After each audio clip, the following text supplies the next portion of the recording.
Sunday night, night 3 of Halloween Horror Nights. There is a weather delay.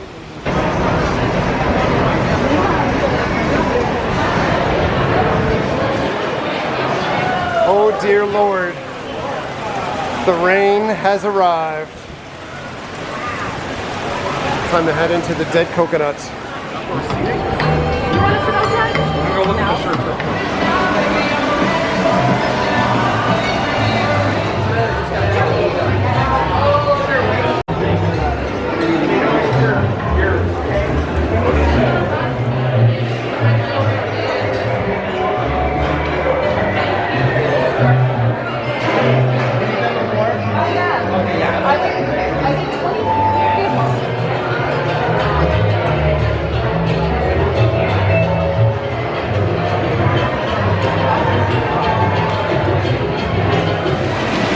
Well, this is it.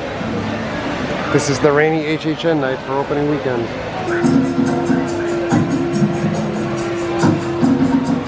So back at the dead coconuts, we got a big leaf.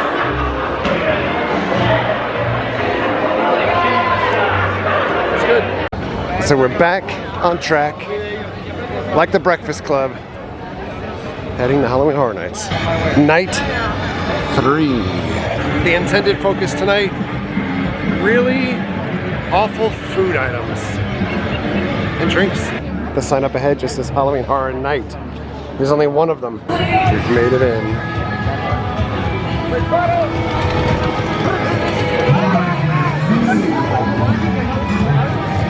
Hashtag Orange Grinch.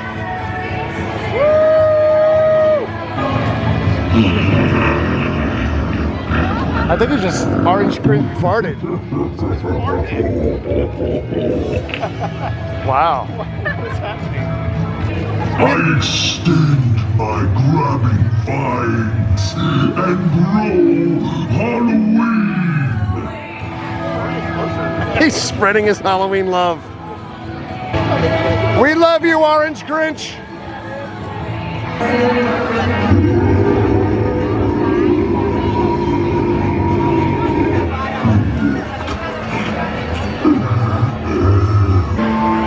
Heading into Nettle Woods.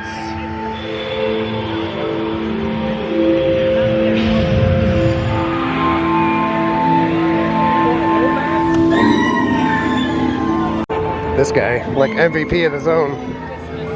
Backpack skeleton.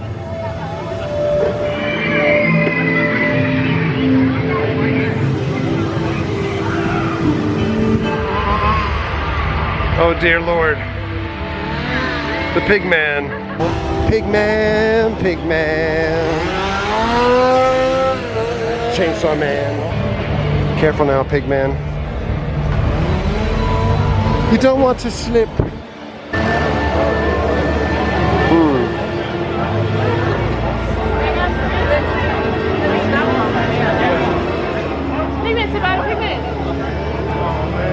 Hello, other pig man.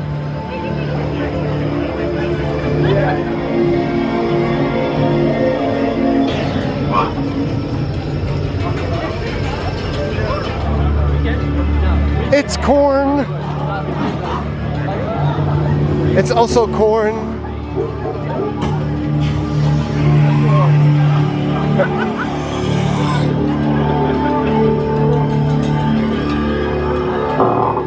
Oh. It's foggy. That's a rat.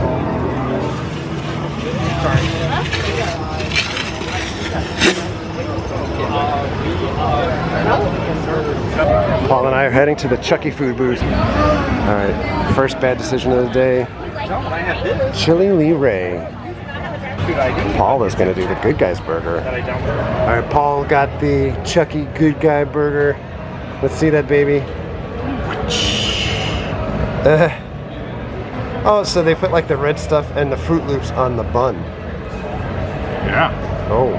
Paul also got the Bloody Valentine, and I got the Chili Lee Ray. So even though I am not vegan, this is vegan. The result is... I'm not gonna lie, it's surprisingly good. I'm back with Kyle, and this is the Chucky Chili.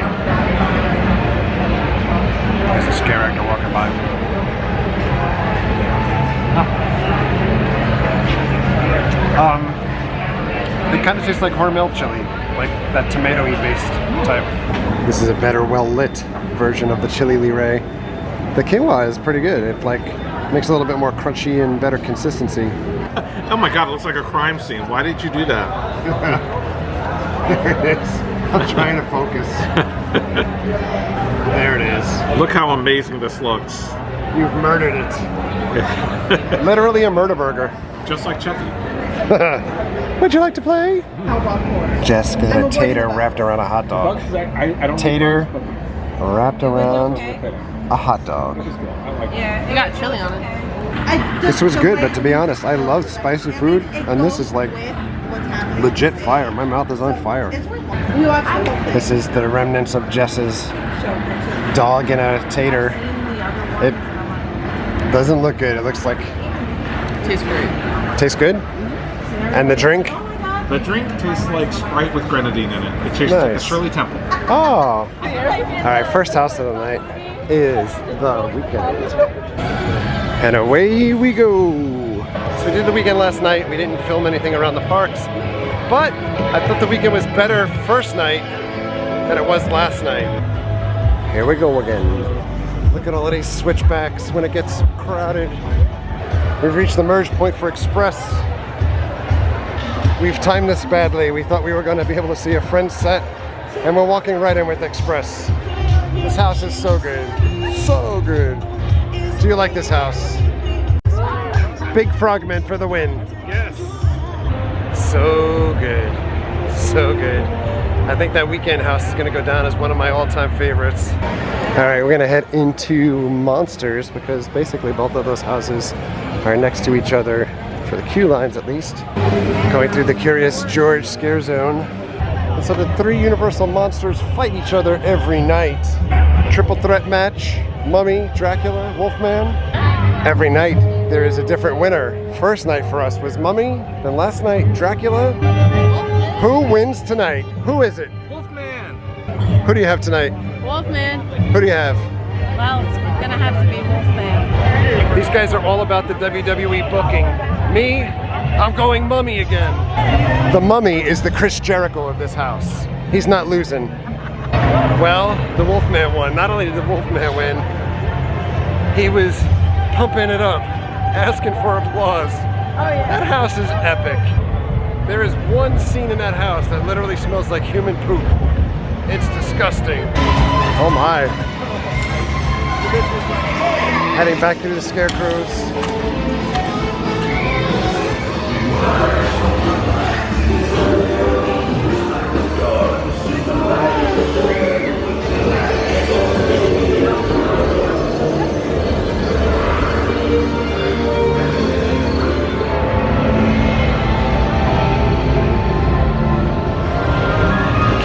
Candy zone.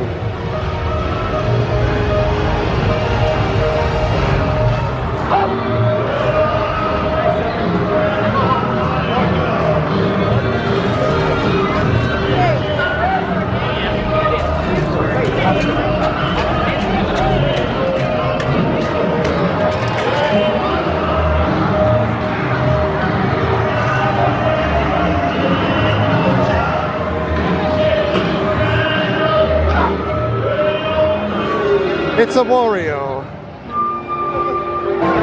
We're here for Dead Man's Pier. The vines are growing. Universal welcomes you. So this is the Express again for Dead Man's Pier. Just about the same as last night, so probably about 45 minutes. Dead Man's house is so aesthetically gorgeous.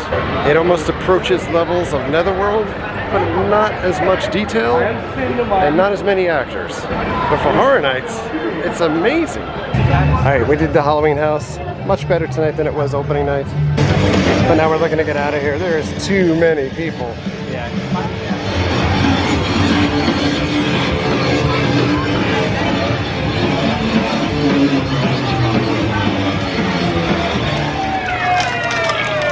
Another way.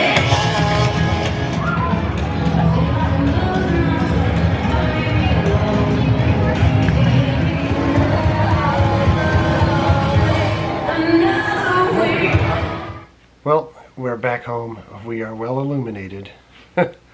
And this was not the way that the video was intended to go, by the way. We had intended to get to the park yesterday early enough and be able to sample a few different food items. We had specific things that we wanted to do, but plans kind of went sideways between the rain early on delaying things, and then the crowds at the park are just phenomenal. And the waits to get things, if you're interested in having the food items, like the chili stuff took like about 30 minutes or so, and the same thing for like the potato chip twisty things. Yeah, the twisted taters, about 20 to 30 minutes. I get something in my eye and it's not love. But the crowds are just ridiculous, and this weekend was really crowded. You know, the one thing that kind of resonated with me, because we saw a lot of people in the parks, we saw comments on the earlier video that we did for opening day, and the difference between doing media for Horror Nights and kind of giving a different perspective, is that I think, you know, for a lot of these companies, and I'm going to be a hypocrite because I know we're doing media for SeaWorld and we do it for a couple different places, but we are very upfront in saying that we're going to present what the actual real experience is for things.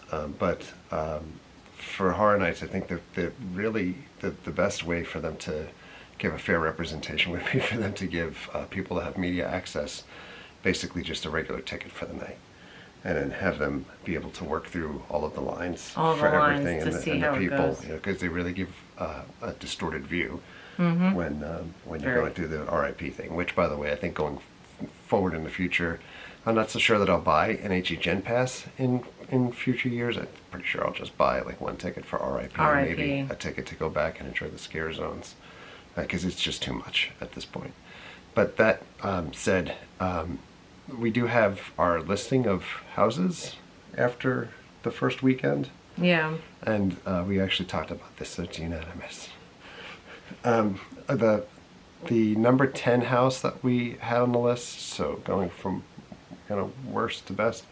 I always feel bad when kind of ranking things too, because this is not a slight on the actors. It's, no, it's just overall experience, and this is all obviously our reaction to the houses. And the actors are really just giving their best completely. So in number 10 we've got Hellblock.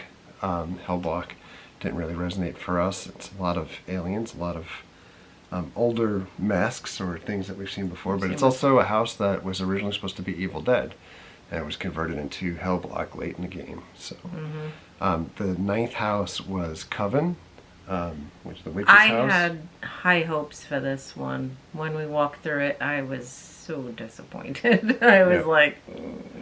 I will say the house starts off really strong, and then it just gets to a point where you're like, is this ever going to end? Yeah. The first scene I thought was really great with the speakeasy and everything. So. And number 8 was Blumhouse. Blumhouse is very much, it felt like a cheaper independent haunt, you know, with a lot of empty walls or just not a lot happening overall. Number 7 is the Bugs house.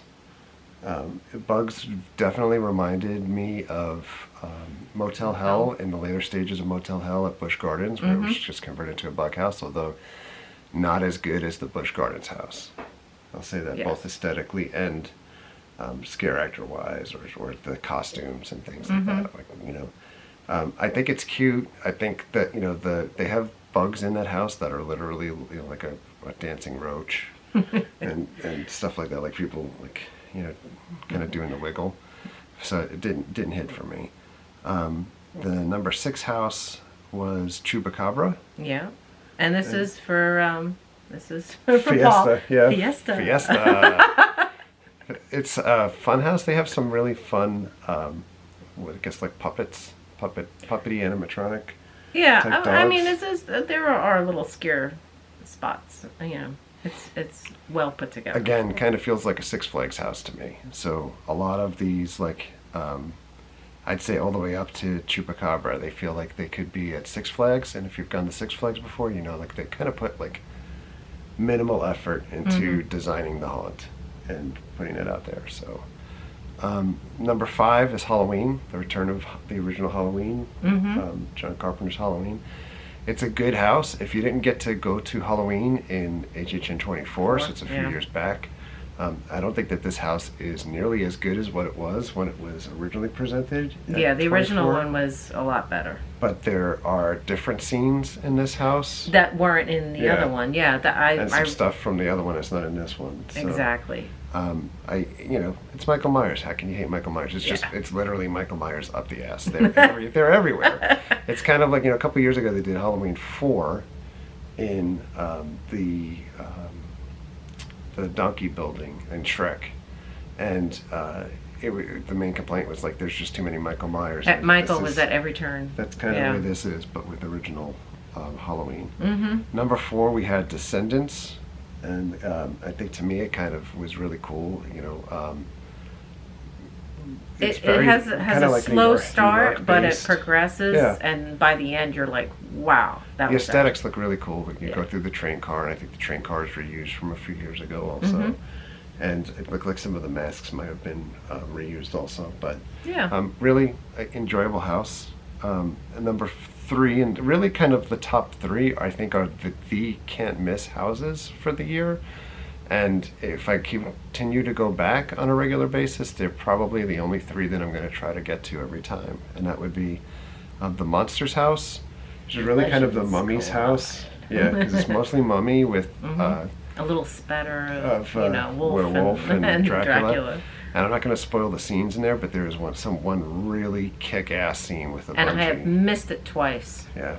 It was behind me, and they were behind me, so I was kind of mad. That house is really good, and there's a different Victor every night. Yeah. So, number 2 house was The Weeknd. I'd have The Weeknd as number 1. It was certainly my number 1 house that I was looking forward to. It is a music house. Most people were down on The Weeknd. That music sucks. This doesn't belong here. He's not a horror. It has nothing to do with horror. That house is uber gory. Oh yeah. And it's a delight to walk there. The actors are fantastic. The scenes, if you've watched the videos and the way it ties into things, especially the last 2 major characters that you run into before the end of the house. Yeah. Straight out of the video, basically, or an interpretation of the video. Licking frogs. Yeah. It's amazing. I really love that house, and the actors go all out also. Yeah. And number 1 is Dead Man's, it's not Wharf. Dead's Pier. Dead Man's Pier. So Dead Man's Pier is really aesthetically it's gorgeous. I was saying the other day, the only way to describe it is magnificent. I mean, it's just beautiful. There's a couple things for Dead Man's Pier, for those of you that have gone through it and getting to go through it. There's a haunt in Atlanta, or outside of Atlanta now, in Stone Mountain, called Netherworld, which is kind of like the dream haunt of all haunts. It's amazing. It's like a play box of all these things. But when you get to Dead Man's Pier, it's kind of like they bought the Netherworld starter kit, but they couldn't afford to buy all the extra pieces to go inside of it. So it's there. It's just about there, but it's not like another. It's approaching like a Netherworld type of level of house, but not enough scare actors in the house. Yeah, there's a couple of little things to distract you. Yeah, there's a couple little dead spots where you're like, oh, nothing, Yeah, so that's it for the houses. I think for the streets, we agreed that like the Candy Zone was the best. Oh yeah. The Cemetery, Nettlewoods. No, I said that. Well. Oh wait, I'm sorry. No, the Coven. Candy House was the best. Candy Zone was the best. The Witch Zone, Heavy Metal Witches was number 2. There was amazing The little shows. stage shows that they do are really awesome. The Cemetery or the Scarecrows. I'd say Cemetery, I guess. Cemetery and then Scarecrows. Because we haven't really been through it enough to really sit and watch. Because I missed, every time we went through the Cemetery, I missed some of the actors. I was like, oh, that's new. So. The Cemetery really only works at night too. Yeah. When it's very dark. And then last but not least is the Front Zone, that Horrors of Halloween zone. It's really just something that's there. And the only thing that carries it is the Pumpkin Lord. The hashtag Orange Grinch. So, Pumpkin Lord is okay, but he has pre-programmed phrases. Pumpkin Lord would work for me if the actor had an open mic, like Jack. That would have been awesome. And would be able to interact with people. But hitting a pre-recorded button and just getting a line, it's like pulling a string on a doll. and only getting a couple phrases. I think that would be incredible because people are walking in and like you can interact with people walking in. That would be but it's not. Awesome. But no. So it's close. Overall, HHN enjoyable again. I know it's kind of, if you follow us on Twitter, and it's been kind of like a mixed reaction. I love the event. The crowd's just ridiculous, and I'm sorry. I feel like it only gets worse from here. So it was, the crowd size makes it non-enjoyable, and the way the crowds or capacity works is the more houses they have, the more capacity they could bring in, and the more rides they have open, the more capacity they could have. So when you have a house like Bugs, which is so ridiculously placed in the back of the park where you have to walk like 3/4 of a mile to get to it, the reason why they have that 10th house is so that they could have additional capacity also and bring more people in. So I would much rather have quality over quantity rather. Yeah, because I even said they could have probably not had a 10th house and just kept it, because all the construction going on, they couldn't fit it into Shrek or whatever, and we realized no, I needed the 10th because of the capacity. Yeah. But So we never got to the shows. No. We did watch the water show rather when we walked through, and it was very Disney-like. So if you like Disney and happy-go-lucky stuff, that water show would be for you. Similar to Little Boo and Casper. This is Halloween Horror Nights for everyone now. Yeah. Now I really audience. wanted to see Nightmare Fuel, but it just didn't work out. Yeah, eventually. We'll get Eventually there. we'll battle the crowds. But for now, we're getting out of here. Thanks a lot for coming along. Thank you very much for all of your likes, comments, and subscriptions. Treat others the way you want to be treated. Have a great night. We'll see you guys. Bye.